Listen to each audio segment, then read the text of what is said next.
जिस वक्त कीव से लेकर खार्किव और सूमी तक विनाश की भयावह लपटें दिख रही हैं।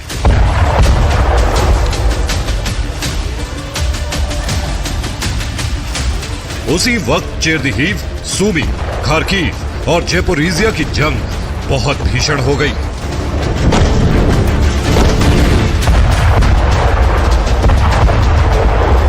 यूक्रेन की उत्तर पूर्वी सीमा पर जंग तब विध्वंसक हो गई जब पुतिन सेना ने ऑपरेशन बफर जोन की रफ्तार तेज कर दी।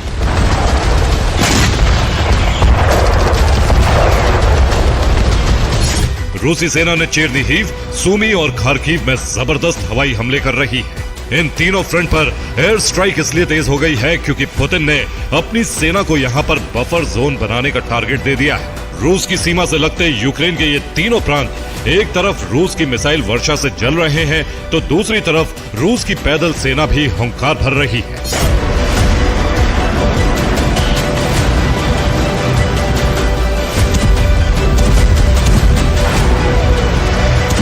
जमीन और आसमान से जबरदस्त हमले के कारण ज़ेलेंस्की सेना के पैर उखड़ते जा रहे हैं।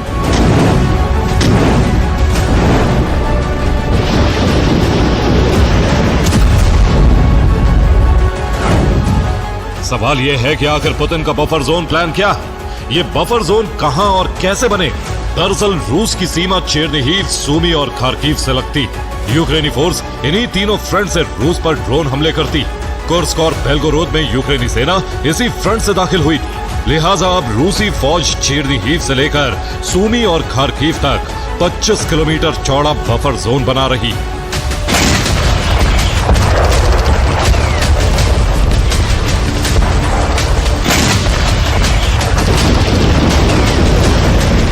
इस बफर जोन के जरिए रूसी सेना न सिर्फ यूक्रेन के हमलों को रोकेगी बल्कि भविष्य में किसी भी घुसपैठ को भी नाकाम करेगी।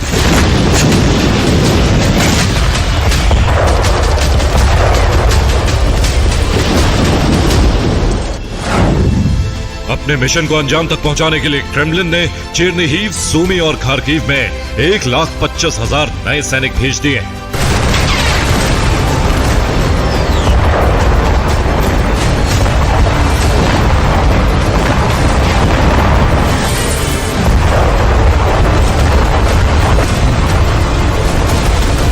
फ्रंट लाइन पर पहुंचे रूस के 1.25 लाख सैनिक का भीषण हमला करते हुए न सिर्फ आगे बढ़ रहे हैं बल्कि यूक्रेन की जमीनों पर कब्जा करते जा रहे हैं।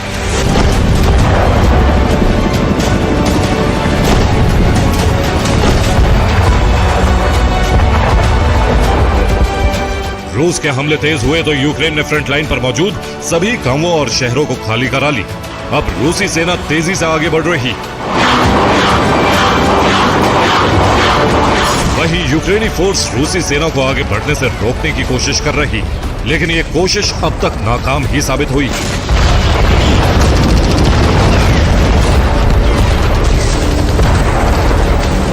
सूमी में बफर जोन बनाने का जिम्मा पुतिन ने ग्राउंड फोर्स के नए कमांडर कर्नल जनरल आंद्री मोर्दविचेव को सौंपा है।